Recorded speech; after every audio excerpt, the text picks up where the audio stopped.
to, and I'm going to pass things off to Leroy and Mayo to start us off. Good afternoon, everyone. Thank you all for joining us once again for a full task force meeting. We have been proceeding along well in this process. We know that all of you and your groups have done a lot of tremendous work, and it's really appreciated. This evening, we're going to start with a presentation from a friend and colleague who I invited to come and present before the task force. I'm going to introduce you to Ms. Denise O'Donnell. As I said, she's a friend and colleague for a number of years, while she has led a very renowned career. I'll just tell you a little of what she's done of late. She's presently, I guess she's best described as she is on her LinkedIn page, as an innovator, as what happened? I lost the page. Bear with me, I'm just terrible here.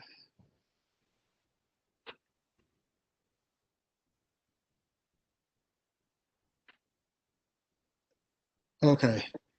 Innovative leader, policymaker, lawyer, prosecutor, and her most important avocation, a professional social worker.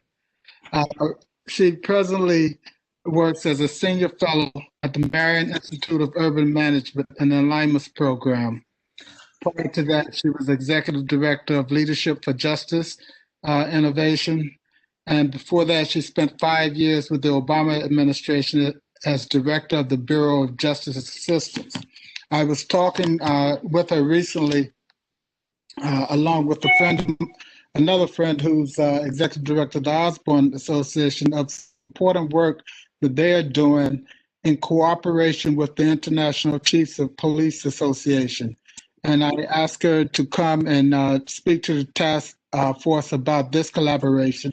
And Denise, thank you for coming. I'm going to turn it over to you now. Okay, thank you very much, Leroy, and it's great after so many years.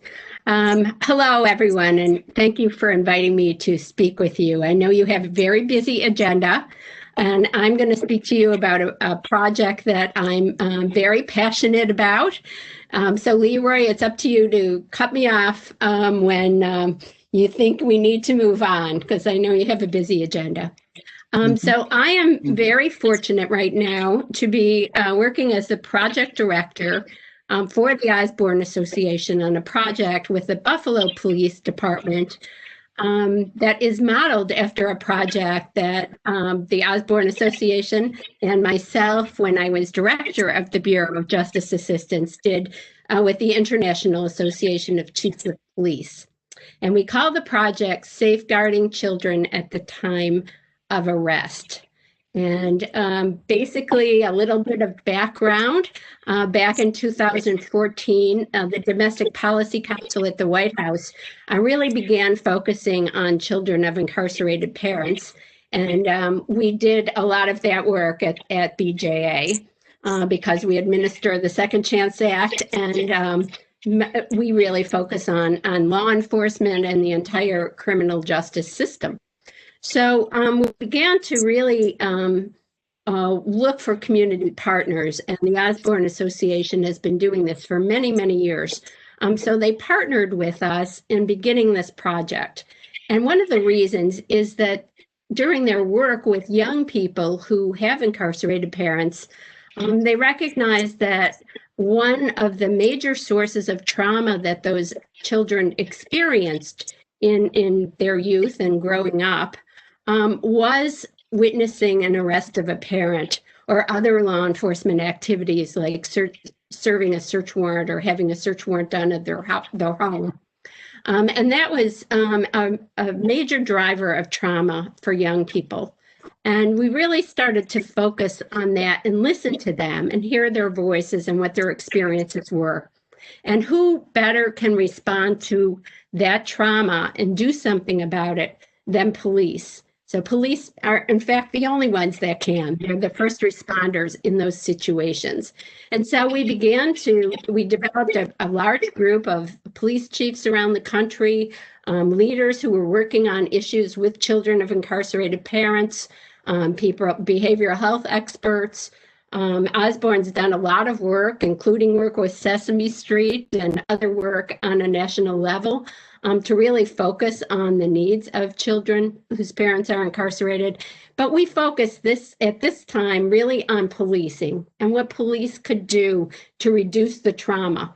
So the overall goal of our project is to reduce the negative impact that a parent's arrest and other enforcement activities can have on children, families, and neighborhoods, particularly on communities of color that have for many years have had a significant police presence.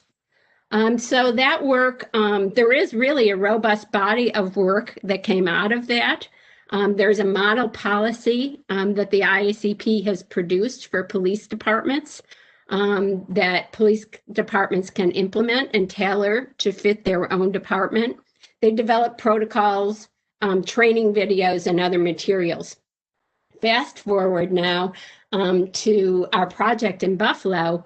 The foundations in Western New York came together and put funding out to look at better ways of coming back from the pandemic in the community, and they call it Bring Back Better. Sounds familiar to another initiative going on now with our new president-elect. But we at Osborne decided to reach out to the police department in Buffalo, who has been experiencing many of the same situations of police departments throughout the country now, with a lot of demonstrations, a lot of efforts to defund police, a lot of efforts to change police culture. And they were a ready partner in exploring the possibility of implementing a safeguarding children of arrested parents policy and program here in Buffalo. So we've been working on doing just that. We received a planning grant from the local foundations, and we've been planning now since September. We've completed the planning phase, and I'll just tell you some of the major things that we're doing. So one is working with the Buffalo Police Department to adopt the model policy and some protocols to make that, to really implement the policy. Another is to focus significantly on police training. So we've come up with a proposal working with a local foundation here at the University of Buffalo, who operates through the School of Social Work, an Institute for Trauma and Trauma-Informed Care, but has a team of law enforcement trainers and is doing a project now with the University Police Department on child-sensitive arrest and policing policies. So we're working with them on the training component as well. Osborne's been doing this training for some time and partners with another organization, Echoes of Incarceration, which is a filmmaking company that makes videos. You may be familiar with some of their work, but they are made up of young adults who had experience with parental incarceration over the years and do great work. And we're putting together a training program. It's a 4-hour training program to train all of the officers in the Buffalo Police Department on a trauma-informed approach to child-sensitive policing going forward. So the training is something that we're now looking for additional funding from our foundation for by way of an implementation grant, but hope to get that off the ground in, I would say late spring or early summer. As I said, there's a lot of training information out there, but I think combining and using resources and law enforcement trainers in the community to train police officers on a trauma approach to dealing with children in these kinds of enforcement situations or when they're arresting a parent is really unique and will be an extremely impactful kind of training. So the other aspect of this project that began also with the IACP is the fact that while police are the main focus on who can respond to kids immediately in that situation and how police can change some of their protocols and behaviors to respond to children, to reduce the trauma on children of separating from parents under those circumstances. We recognize that the police are not the only ones. And so what we are doing is bringing together and creating a consortium of mainly youth-serving agencies in this area. And I know Westchester County, as you have a number of police departments, you have a number of different agencies that are out there doing the work, as well as Child Protective Services, which is another important component of the program. Although our focus is keeping kids out of the foster care system, there certainly are cases when they are the ones, the resource of last resort for some children in these circumstances. But we're really focusing, one, on how these organizations can come together and support the efforts by the police, and also how they can, independently of that or working with the police, really expand the services that we have available for children and under these circumstances when their parent is arrested in particular. And so that, I have to say that every organization we reached out to has been eager to join us, because I think everyone recognizes this is something that's long overdue and often gets ignored. And so the other aspect of our program, which is unique, but also part and parcel of the Osborne Association's philosophy, is that we are really involving people who have been impacted as a result of parental arrest. So children who have now grown up, adults who've been arrested with their children present. We're learning about their experiences. For us, we're learning about those experiences, particularly here in our area in Western New York, not elsewhere, although all the experiences really matters. But it's easy to say, we don't do that. It's not a problem here. And so we're really trying to listen to the voices, good and bad, because we want to learn too from people who've had experiences, maybe in the worst days of their lives, but where a police officer responded in a positive way and really made a difference in their lives. So another part of our project now, that kind of third prong, is we are working with a local community organization here called Voice Buffalo that does restorative justice listening circles with people who have been impacted. And we're focusing on people who've been impacted particularly by parental arrest and police enforcement activities involving kids. And we're going to start those listening circles and hear from them and give them a voice in this project as we go along. The ultimate goal of our project is to really improve not only our response to children under these circumstances and families who are impacted, but also to build community trust in police, which I'm sure is one of the major goals of your task force. And I've been in this business for a long time. I've been involved in a lot of initiatives to both improve policing and improve the criminal justice system. And one of the greatest challenges is to really try to implement and change culture in policing. Everyone loves, I don't think I've ever heard really negative criticisms of community policing and community police officers. The mystery has always been, how do you impact that? How do you bring community policing into the operations of the police department? And that's always been the challenge. We can say everybody in the department is a community police officer, but until we integrate those kinds of policies into operations, so when police are making arrests, when police are doing search warrants, when the SWAT team is responding, until we can really implement changes in the approach that those officers take and how they respond to the children who are there, I don't think we're going to change the culture of policing. So that's why I am excited about this project. I've been excited about this work since we started it in 2014 here in New York. Besides now Buffalo, who's moving along, New York City is working on some of this, and the Osborne Association is assisting them. But the Albany Police Department has been a real leader in doing this as well in terms of a resource. And they have implemented a policy several years ago. They've been doing training for a while.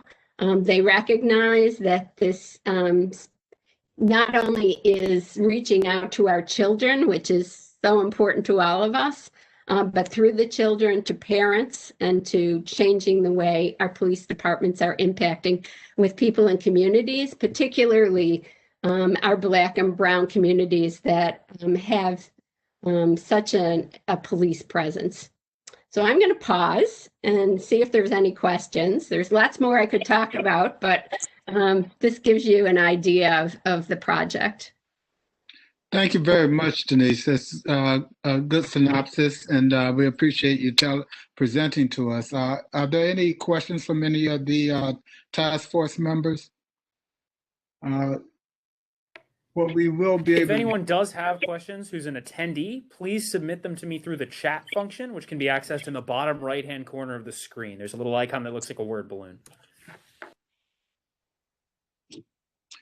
And if questions develop, Denise, before signing off, could you put your information, contact information in the chat, and therefore when we go back and discuss some of this within the working groups, some issues or questions may come up, and we'll reach out to you via your email.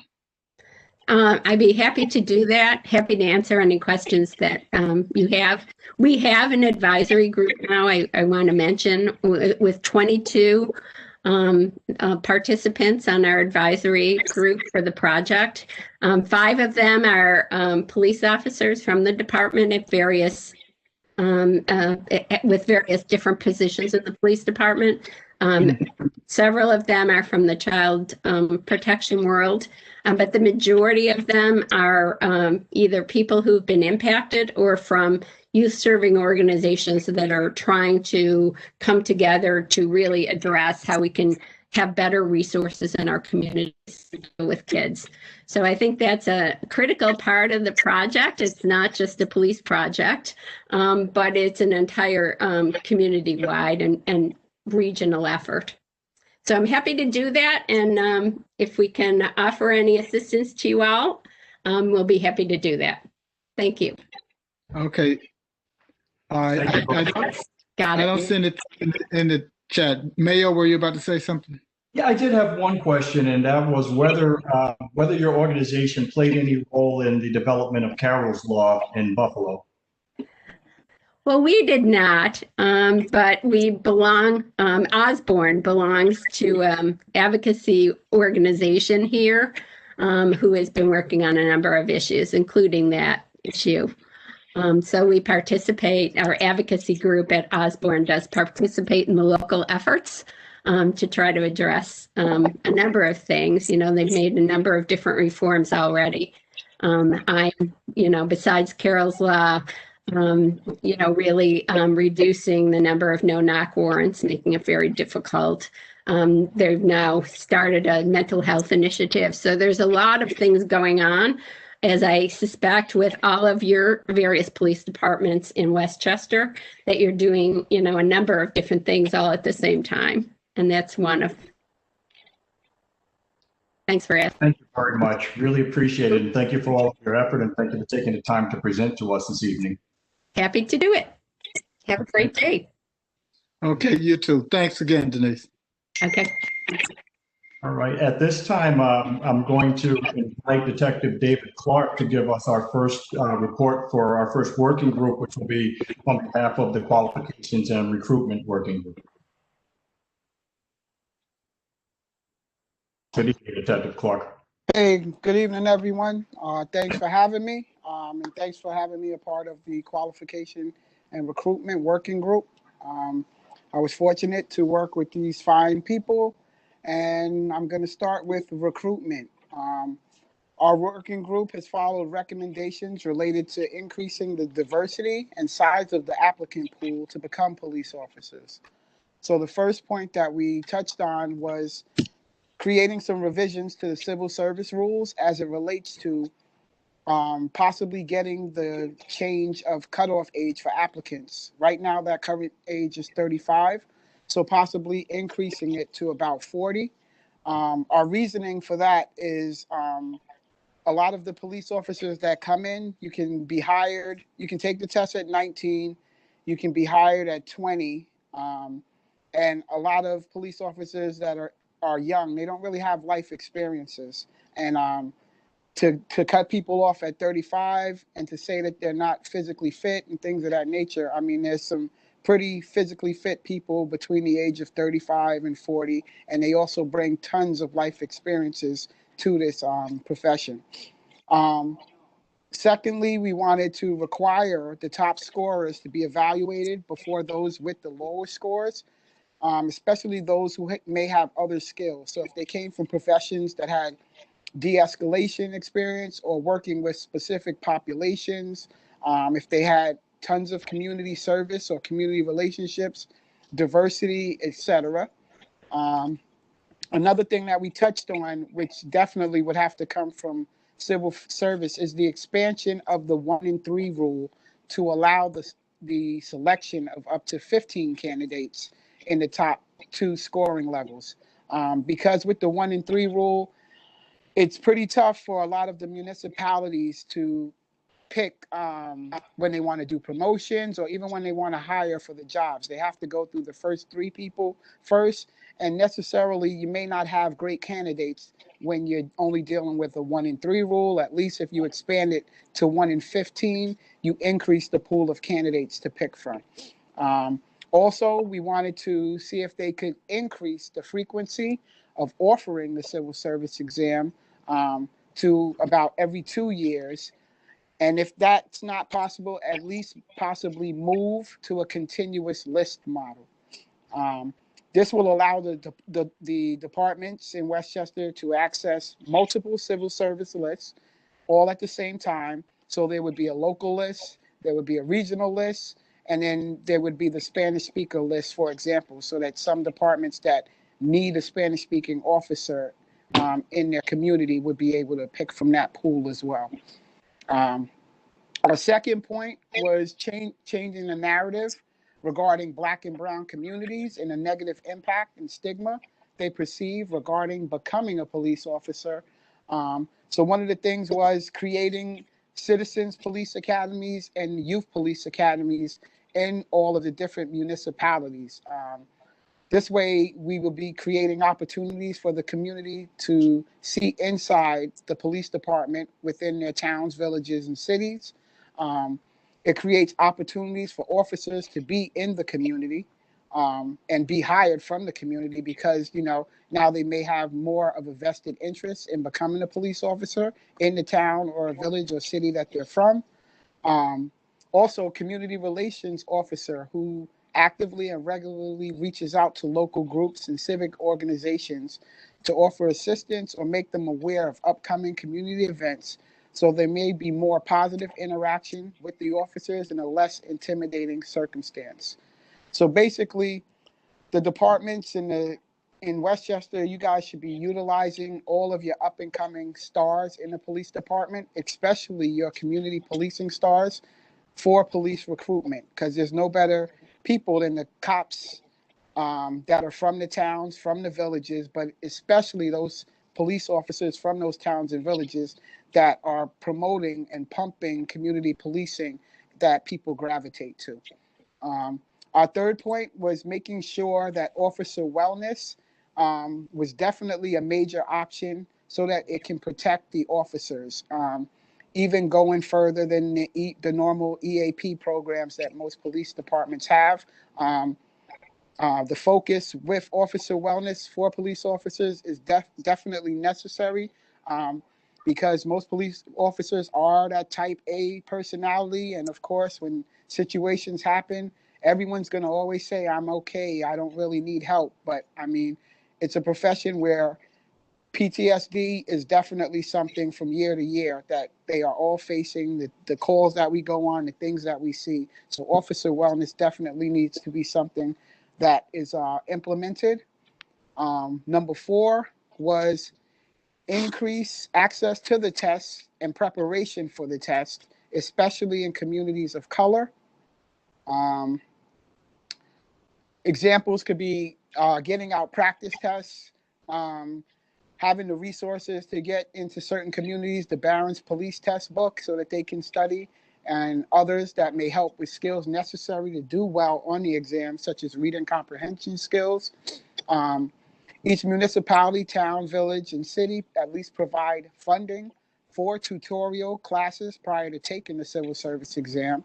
Um, have local police departments offer the tutoring classes in their local communities as a form of recruitment. And this is a form of community engagement. You can utilize your churches, your recreation centers, your schools, and host the tutoring with the use of people from either your training department or people from the community policing units that the various departments have.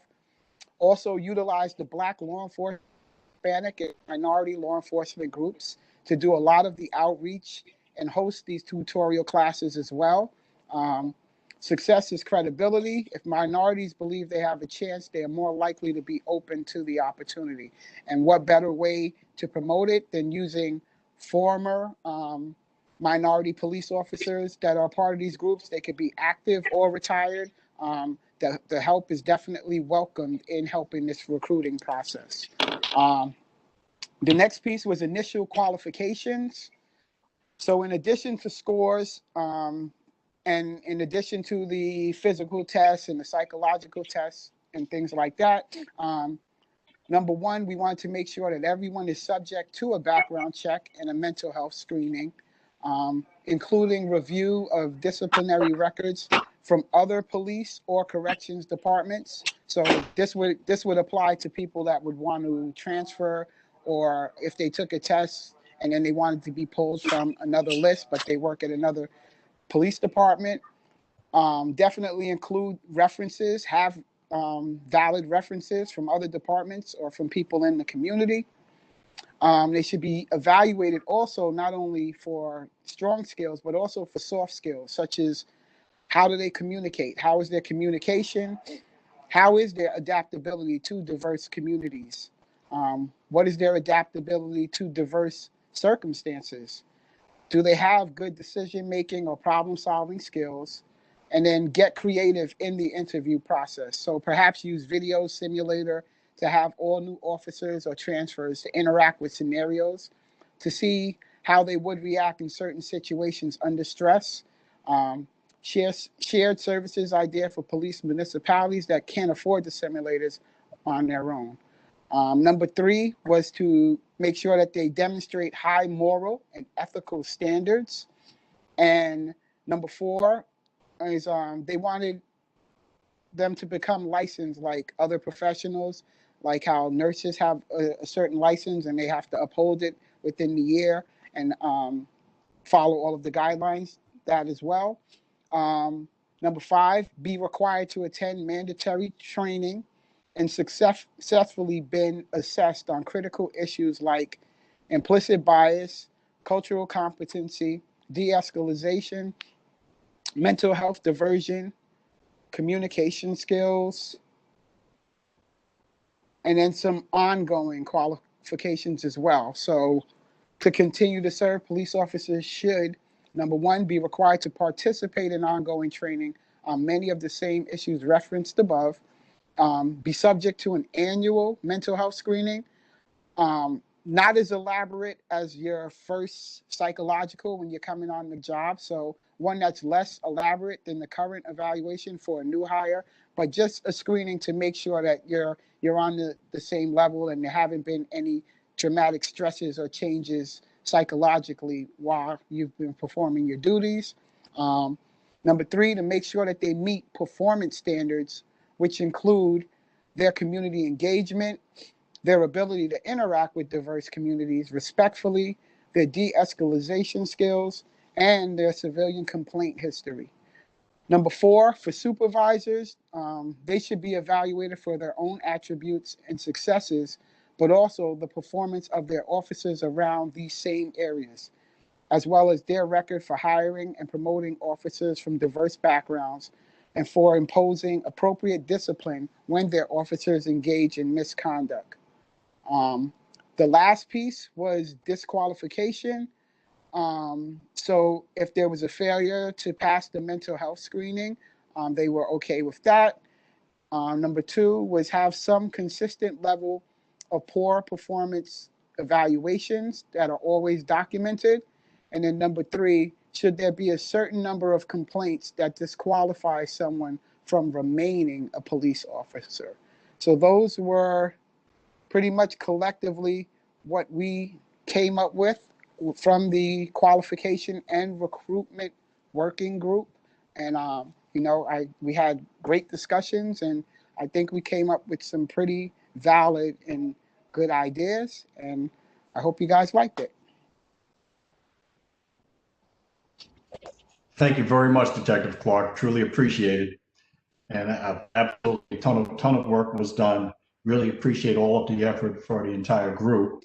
At this point, I'd like to open up for any questions that anyone may have of Detective Clark. You mentioned, good evening, Detective Clark. How are you? I'm Ken Jones from the Policies and Procedures Working Group. I represent the Legal Aid Society on the panel. You mentioned officer wellness. And Okay. I was wondering if you could expand a little bit on that, and what do you mean by that? So with officer wellness, I currently, I didn't let everyone know, but I work in the training unit, and I handle the backgrounds. And one of the trainings that we do is we actually do officer wellness here. Mount Vernon, our job is a little bit different in regards to anyone else in the county, because at any of the jobs in the county, you're definitely going to have at least 3 to 4 to 5 police officers that may be from Mount Vernon at that job. So one of the issues why we put officer wellness in there is when I explained to the group that we're police officers, they don't like sharing. They don't want to talk, and people worry about confidentiality. So what normally happens, I'm an EAP officer, so what would happen is Can you just let everyone know what the AP officer, what that actually means? Oh, employee assistance program, but I'm the officer. If someone has a traumatic situation, like they just witnessed a homicide, or they were trying to revive a baby and the child passed away while they were doing it, whatever job occurs or happens, we have 4 or 5 of us at the job. Someone would give me a phone call, and then I would reach out to that officer, and I would say, hey, I heard about the job you went on today. Is everything okay? Do you need help? Is there anyone that you want to speak to? The way the current situation goes for the EAP throughout the county is I would reach out to the contact from the county, and it's a guy named Ron Barber, and then he would contact an EAP officer from another department. So then that way the officer he can talk to someone freely from another department that he may not know. At Mount Vernon, though, we had to get a little bit creative because we have officers at every police department. So sometimes officers here were having an issue with talking and sharing because they didn't know that, if they shared with someone at Pelham, there may be 5 Mount Vernon police guys that work at Pelham. So the EAP officer over there may say, hey, you know this guy that I'm talking about?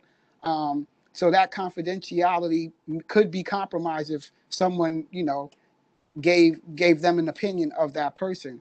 So what Mount Vernon did with our new deputy commissioner, who has tons of resources in wellness and stuff like that, she created a system now for the officers here that they can still utilize the old system, but she got with 20 clinicians and psychiatrists from the city. It's all confidential. It's free. They work with tons of municipalities, NYPD, and everything's confidential. So we brought that up so that officers would feel more comfortable speaking to people that they know had no connection to other people within law enforcement. Because I feel like our community is very small in law enforcement, although it seems pretty big, and there's always someone that knows someone from each and every department. And, you know, some people may go through traumatic situations and have some very stressful incidents. And, you know, sometimes we all know confidentiality can be compromised. So that's one of the main aspects why we put the officer wellness options, so that they have options other than just the EAP to protect the officers out there. Did you have to deal at all with the issue of stigmatization? And second part of the question is, did you have to deal with any blowback from the union? No, actually, it was very, very receptive at our job.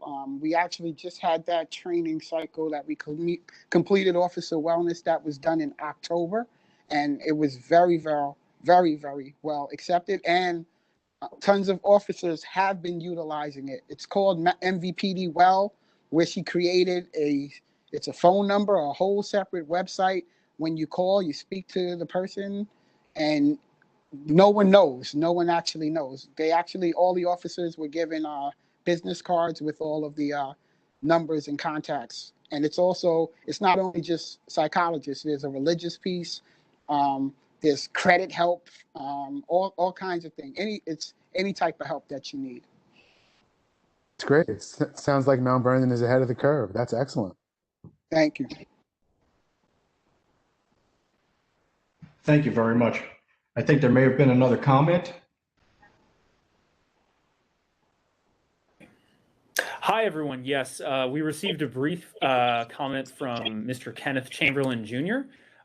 Kenneth, I'm going to read your comment here just so everybody can hear it.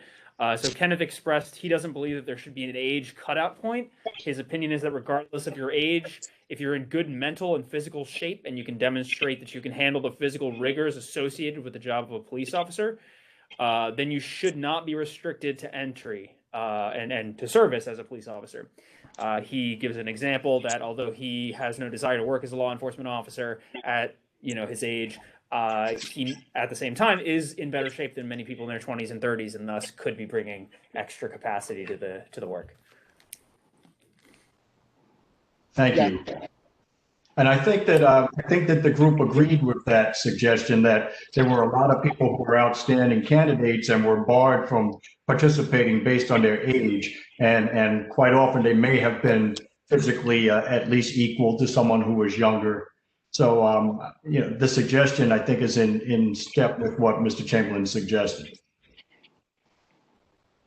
Are there any additional comments or questions?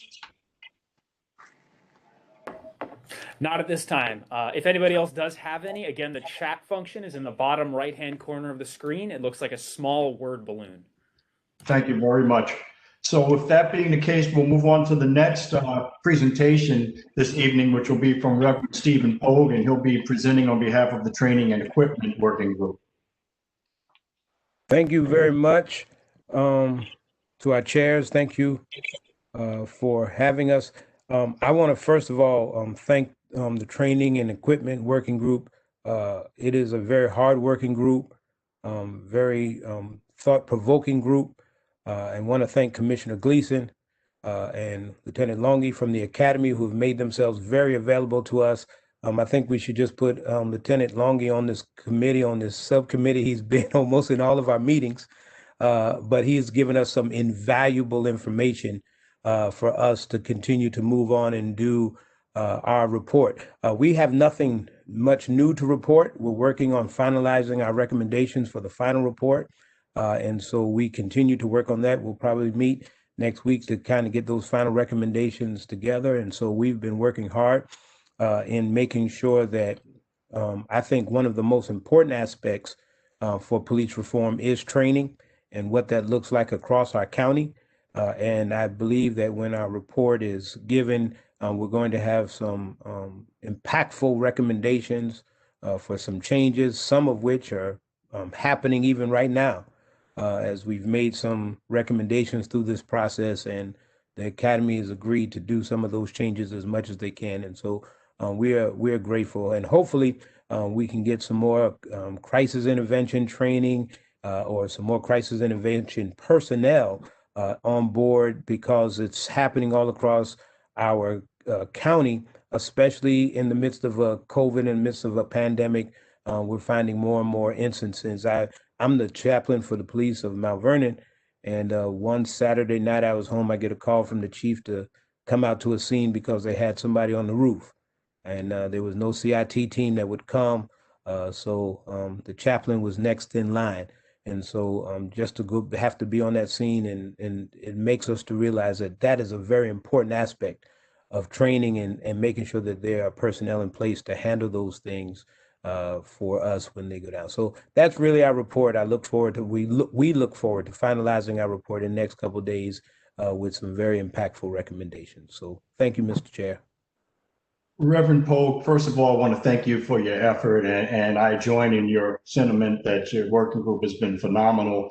And I hope I'm not speaking out of turn, but I've been anonymously advised that today is your birthday, so we want to wish you a happy birthday. Thank you very much. and I have to say as well, you know, there's some commonality between your presentation and that of Detective Clark, and it seems to be a common theme of wellness, both for officers and the community.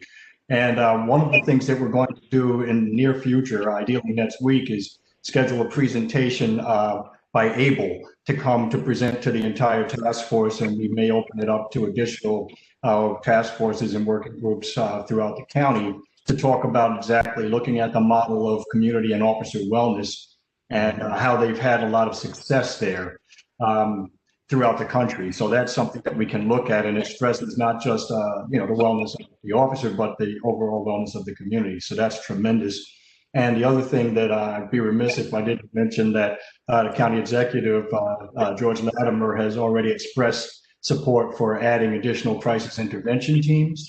And I join with you in your sentiment regarding Commissioner Gleason, as well as Lieutenant Malongi. Have been phenomenal in just giving us a tremendous amount of assistance and the willingness to explore a lot of these recommendations. So with that being said, I'd like to open up for any questions anyone may have of Reverend Pope.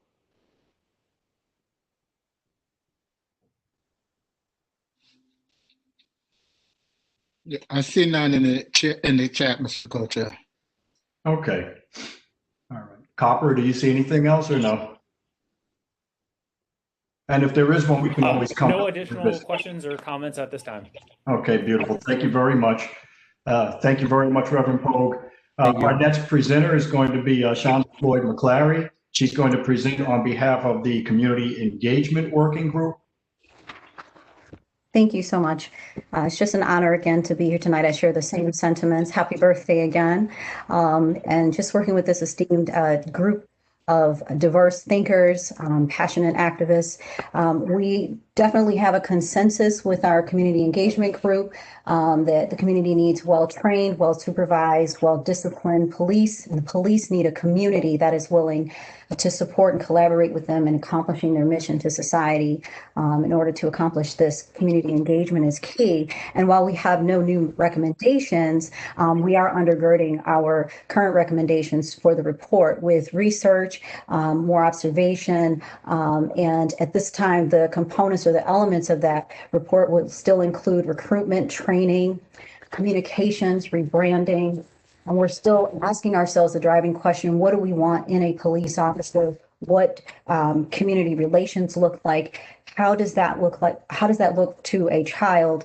What's the trajectory? What's the relationship that a child, a family engages in with officers? We're looking at SROs. At this time, we don't have sufficient data to recommend or not recommend SROs. So we want to delve deeper into that aspect. We want to understand who makes up the communities we serve. So there's an opportunity for communities to even rebrand themselves as well when we're looking at community engagement and the idea that community includes officers. And so we're at this time just taking that opportunity. We are also meeting next week, Thursday or Friday, to regroup and to look at what we all can bring back to the table as it relates to some of the research to support our final recommendations. Wonderful. Thank you very much. Outstanding report. And thank you for the work that you and that the working group have done. You guys have been phenomenal. And it's interesting also listening to our keynote speaker talk about it's not enough simply to say that the police are members of the community, but taking steps to try to make that real. And over the last several months now, the working group has been looking at ways to make that meaningful. And so I really thank you very much for the effort. Does anyone have any questions?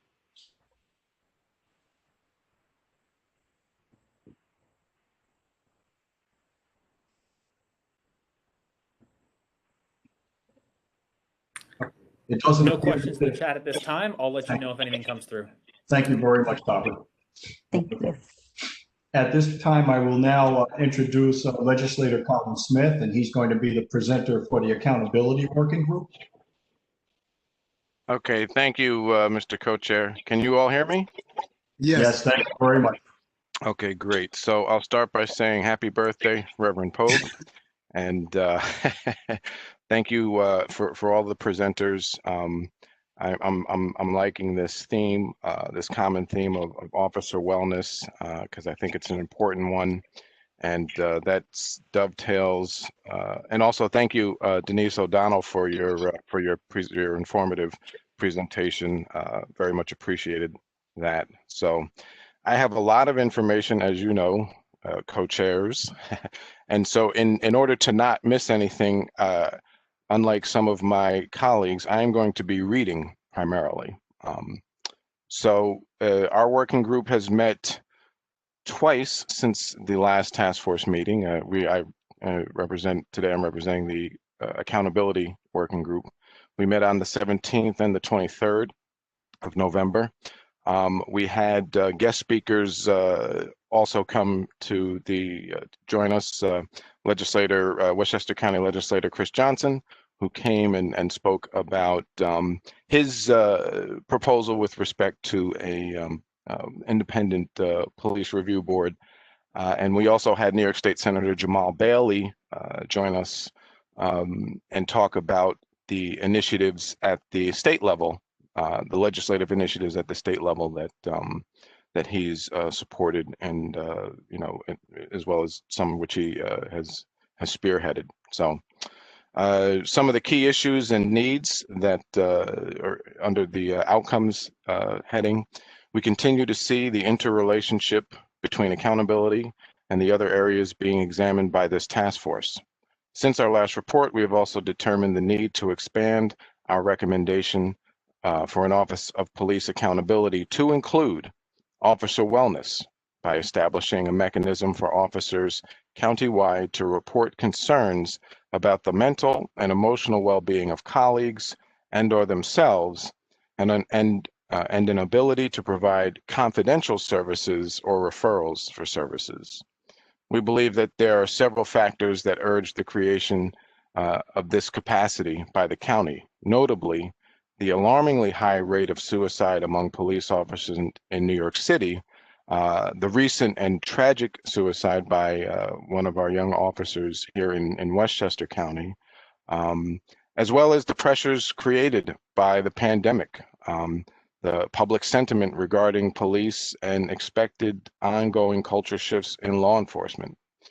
We believe that our county presents the best venue for this confidential, we believe that the county presents the best venue for this confidential service, especially given the many small size, given the small, pardon me, especially given the small size of many of our local police departments countywide, which we believe potentially could discourage officers from reaching out for fear of reprisal or stigmatization, what have you. And of course, Detective Clark, gave a great presentation on what Mount Vernon Police Department has available in this regard, and that's great.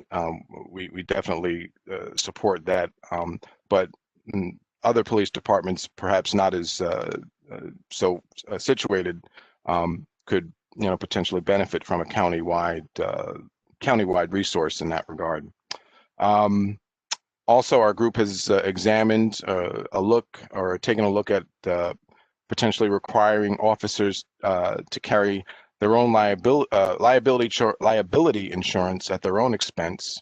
The point of this would be to deter reckless or negligent conduct, as well as indemnifying the municipality in the event of a financial settlement or jury award. We have not yet concluded whether such a recommendation will be made to the county executive, but it's something that we are looking at. We also examined a state licensing requirement a licensing requirement for law enforcement officers. State licensing, obviously, that's something that's sort of beyond the scope of what the county could do itself, but certainly something that could be pursued at an advocacy level. Let's see. Deliverables. In addition to our previous recommendation that the County Police Department of Public Safety website be streamlined to assist the public in registering complaints anonymously, as well as praise for the website as is and the features that it has available and its user-friendly capabilities, we have made some of the following recommendations. We believe that creating a place for officers grappling with mental health and emotional wellness issues can be established via executive order, even before the establishment of an Office of Police Accountability. We further understand that a procedure should be put in place in the event that the report indicates that the officer appears to pose a danger to either themselves or to others. We are also recommending that, or looking at a recommendation that the Department of Public Safety's use of force policy be simplified and clarified to reduce or eliminate confusion in order to deter violations of that policy and to facilitate full accountability when a violation occurs. We're recommending that unless state law supersedes such a policy outlining the procedures, we're also recommending that unless or where state law supersedes, we recommend a policy outlining the procedures for an independent investigation of Department of Public Safety involved firearm discharge, regardless of whether injury or death occurs, by a law enforcement agency that operates within the county, be promulgated immediately. We recommend that any report or conclusions of such an independent investigation be publicly available with appropriate redactions to protect the identity of witnesses, etc. Lastly, in order for mandatory reporting by law enforcement of misconduct among their ranks to be effective, we are recommending that the county establish a reporting procedure that is available to all municipal law enforcement officers. We believe that this should ultimately be part of legislation creating the Office of Police Accountability and Wellness. But we also believe that by executive order, it could be established sooner, and that the mechanism for addressing this misconduct with, to be the ability to address this misconduct be established before the county legislation established the Accountability and Wellness Office. Okay, so long-term legislative recommendations. We have obviously spoken before about the Office of Police Accountability and Wellness, and as previously noted, we are further recommending that the office be expanded to include reporting and referral services for officers countywide experiencing mental and emotional health concerns. We are going to recommend that a state law be enacted, creating a licensing requirement similar to that for teachers, lawyers, and other professionals who have significant responsibility for the well-being of others. We are recommending that minimum training and conduct requirements be established for licensing and relicensing, and that a fee for licensing be established that can be used for public purpose yet to be determined. We recommend that failure to remain in good standing should constitute grounds for dismissal, and that any such information be publicly available. Let's see. Some of the opportunities that we see within this issue area. The focus on accountability calls for clarification of existing police policies and the establishment of new ones so that law enforcement and the public are on notice and can tailor their conduct and expectations consistent with those policies. The creation of a centralized place for mental health and emotional distress among officers to be reported and support provided is an important step in changing police culture, as well as destigmatizing mental illness in general. What are some of the challenges that we see regarding all this? Funding, always. Getting consensus on legislation. Earning both the trust of the public of the public that the processes have integrity, as well as earning the trust of law enforcement. Let me rephrase that. Earning both the trust of the public and law enforcement that these processes are, calculated to be effective and fair and have integrity. So that ends the written report that that our group submitted. I just wanted to say before Mayo, before you go, that it's been I think it's been a very informative but also rewarding process with the members of the subcommittee working through these issues. It's been informative because I think, and I may have said this before, so I apologize if I'm repeating myself. I think that those of us who are not members of the law enforcement community prior to this task force being convened had, ideas and notions about what was and was not the case in terms of even, things as simple as what type of information is available on a website, et cetera. That, we have learned what actually is available. It's been a learning process for me, at least, in terms of just sort of finding out, a lot of the behind the scenes work that goes on in the law enforcement community, a lot of the work that's already being done behind the scenes that the public may or may not be aware of. And so it's been good in that respect to see, at least, at the county level, that we really do have a very good Department of Public Safety. They have very tight policies and procedures. They as you've heard, with the training and everything else, we are really a step ahead of many other municipalities and localities. And it's been good. I think a good opportunity to engage with law enforcement. And I want to just in our working group, Chief McNerney from Greenberg is one of the members, who's also president of the Westchester County Chiefs Association, and having him there has been a great asset, and getting a real insider's perspective on what on policing, and the willingness, I think, for our law enforcement officials to sit down and hear what the community is saying, and be receptive to the changes that are being suggested here, and willing to work towards fashioning solutions that are both effective and fair. I'm just happy that we're at this place right now, and I'm looking forward to seeing these changes implemented and be effective. So, thank you. Colin, thank you very much, and I share your sentiment 100%.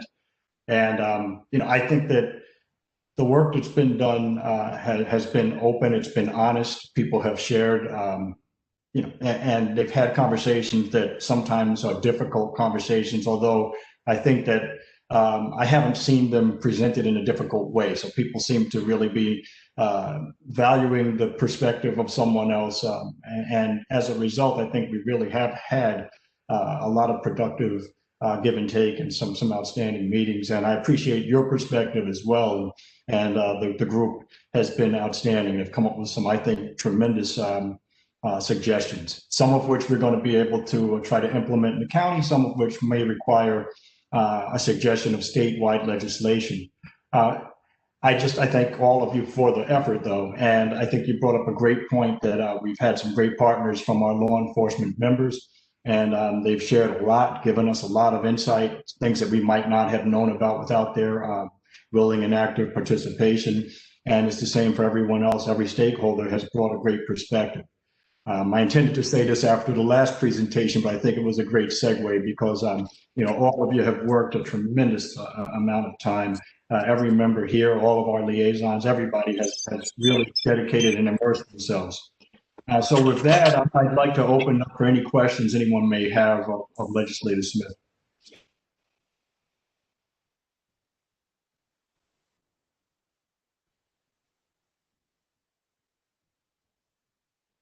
Okay, appearing that there may not be any at this time. If there are any later, we can certainly revisit it. And again, Colin, thank you very much for the presentation. At this time, we will move on, and I'd like to introduce Barbara Hart, who will be giving the presentation on behalf of the Transparency Working Group. Hi, good early evening, everyone. It's been so illuminating to listen to everyone's presentations. Of course, there's a tremendous overlap between the objectives and the conversations that we've all been having, and it'll be fascinating to see it compiled into one ultimate report. And I appreciate the opportunity to participate. It's really taught me a great deal, and I've enjoyed the company and the conversation of the others on the Transparency Subcommittee. The Transparency Subcommittee met twice, notwithstanding the short turnaround since our last general meeting and the intervening Thanksgiving holiday. We have really focused on the transparency in relation to the disciplinary process. And of course, this is so interesting to think about this and then harmonizing it with police officers as members of the community and police officers and police officer well-being, and how do you harmonize those equally worthy goals. So that's been very helpful to me to listen to the content of the other presenters this evening.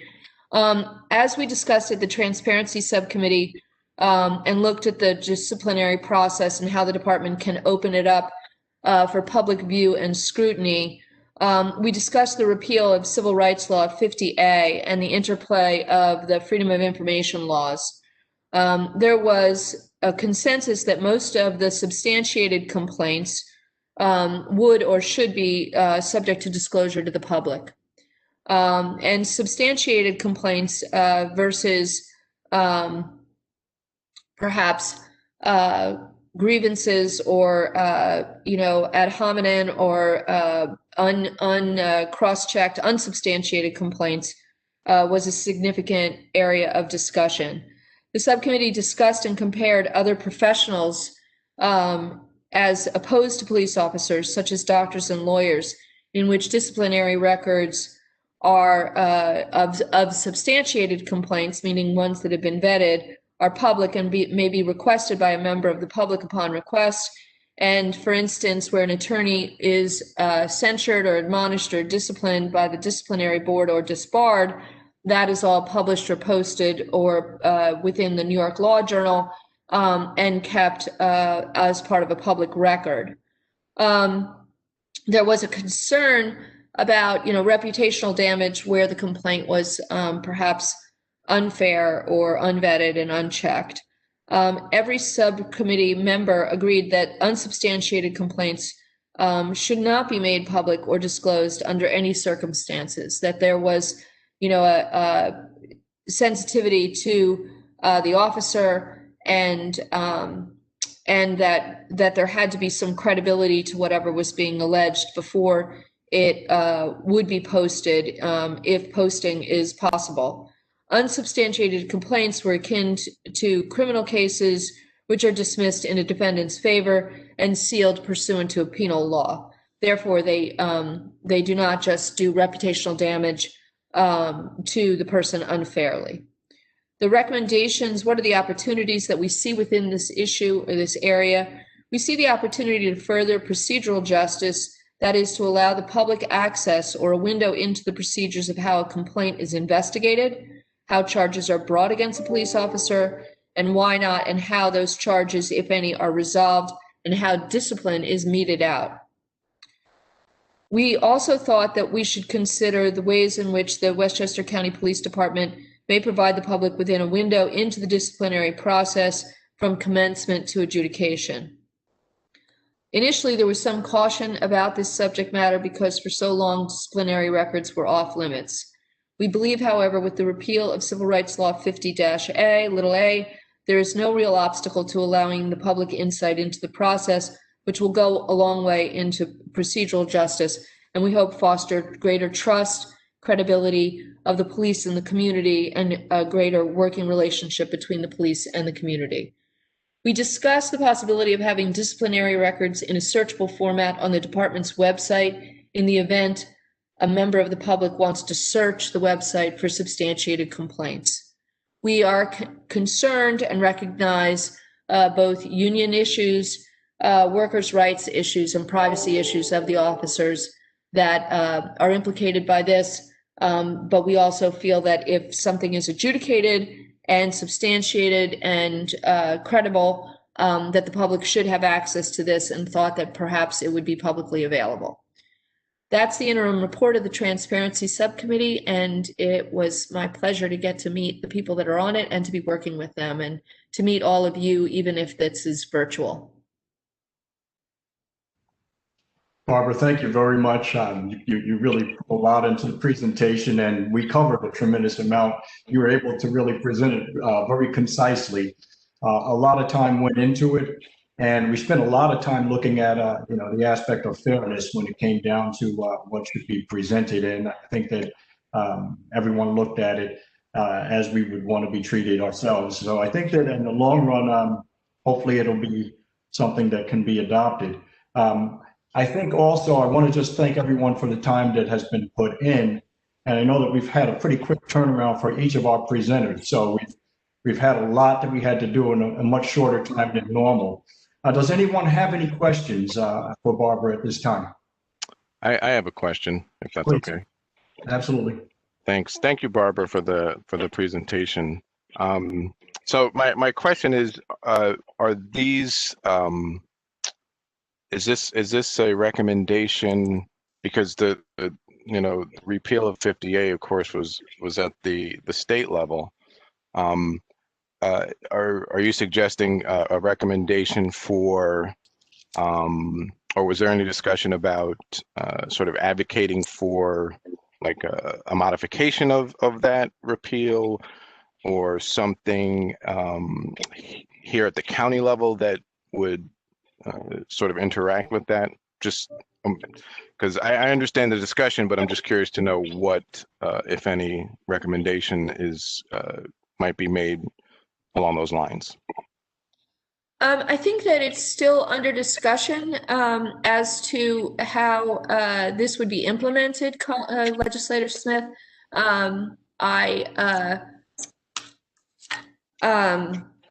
I think that would be the subject of the next discussion. And I personally, I think that there's a tremendous question as to whether or not we'll be able to post the disciplinary records on the website. But that was where we were trending. I think that there's a real push to be able to have those records available to concerned citizens, to people that want to do research. But I am not sure that the committee has yet fully vetted it through whether there are union rules or other work rules or collective bargaining issues that might be an impediment to doing that.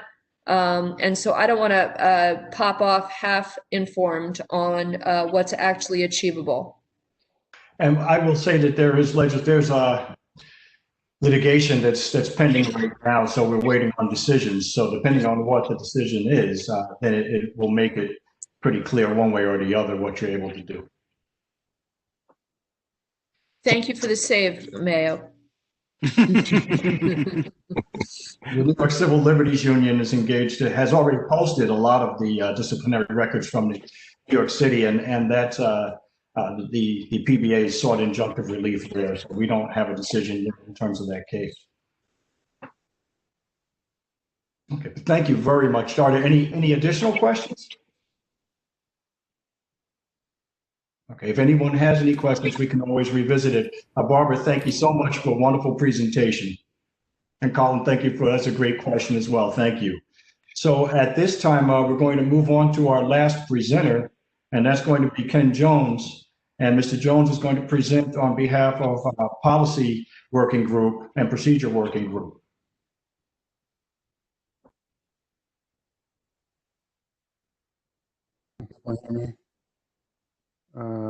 Thanks, Mayo. Thank you. We met since the last meeting today, and we haven't had any guest speakers since our last report, but we did meet today. We don't have any additional findings, but I've put together our final template to be submitted to the final report. So that is basically all I have to say. And I didn't want to make all the other presenters jealous. May I congratulate Ken on the award for the most concise report of We'll take an intermission before questions. But in all seriousness, Ken, look, we thank you for everything that you put in and the working group. We spent probably close to 2 hours, I think, this afternoon before today's meeting going over a lot of things that we're going to need to address. And for all of the working groups, we've just received a report from the legal department. And Jason, I want to thank Jason Whitehead for all of your work, as well as all of the other your colleagues who have, and Mr. Nona, who have really been scrutinizing what our options are. So we're going to dig down in terms of all of that over the next week, I would say. And then ideally we have our report, and we'll be able to present a report to the county executive and to the county board of legislators. And I think we're still ahead of where we would need to be. So we've built in enough time to get that done. And we're going to have Abel will come and give a presentation to our group. So we're waiting to finalize the date. But they are the active bystander for law enforcement, active bystander intervention. And it came out of EPIC, which we are utilizing right now in the Westchester County PD. And in many respects, as you hear it stated over and over again in terms of overlap, our county PD does a great job in a lot of areas. And in order to continue to be an outstanding organization, we always have to strive to be better. But as Lieutenant Alongi said, yes, we're doing EPIC, but he'd always like to see if there are things that we can do to improve what we're doing and how we're doing it. So Abel will give us a presentation. EPIC came out of the same organization, but Abel now incorporates officer wellness, and it expands upon it. So we're going to block out a period of time within the next week, ideally, for that presentation, and we will let you all know when that will be available. But I think it'll be eye-opening, and I think that it really embraces the reimagining component of what we've been talking about. So with that said, again, thank all of you. I thank all of you, and I know that Leroy does as well. And I'd like to hand it over to him for some closing remarks, and unless there are some additional questions that people have that we hadn't addressed. No additional questions at this time, Mayo. Beautiful, thank you. Yes, I'd just like to say, I had said at the beginning that coming from working in New York with NYPD for so many years, I was very impressed with what I was seeing here in Westchester, and this experience thus far with the task force has just complemented that and made that more clear to me. A special thanks to Commissioner Gleason, to Mike Hagan, and to Lieutenant Longy, because it's made our job easier when we've come up with some good ideas and they've been welcomed with open arms. And over at, for example, at the academy, they're already saying, okay, yeah, let's make adjustments. Let's go from X amount of time and expand it to do more time. And Commissioner Gleason saying, okay, yeah, let's be more transparent and put these policies up on the website. Things like that have shown extra good faith in our efforts. And so we'll roll up our sleeves now and we'll try and consolidate the ideas and recommendations as presented and watch for the overlap and hopefully come forward with a document that we can show to you and get back and turn around and show to the county exec. So thank you. Your work is not done. We got a long thank you in our working group from Copper today, but I tell him, Copper, that was too long because we still got work to do. But again, we'll be in touch for the next meeting. I think the presentation by Abel is going to be something very worthwhile and complimentary to all the work we've done thus far. And we'll continue to continue with this hard work that we're doing. We don't have a next meeting date, do we, Blanca, right? We're working on that, and as soon as we have one, we will let everyone know. Okay, though. Beautiful. All right. All right, thank everyone. Thank you. Be well, everyone. Be well. Have a good night.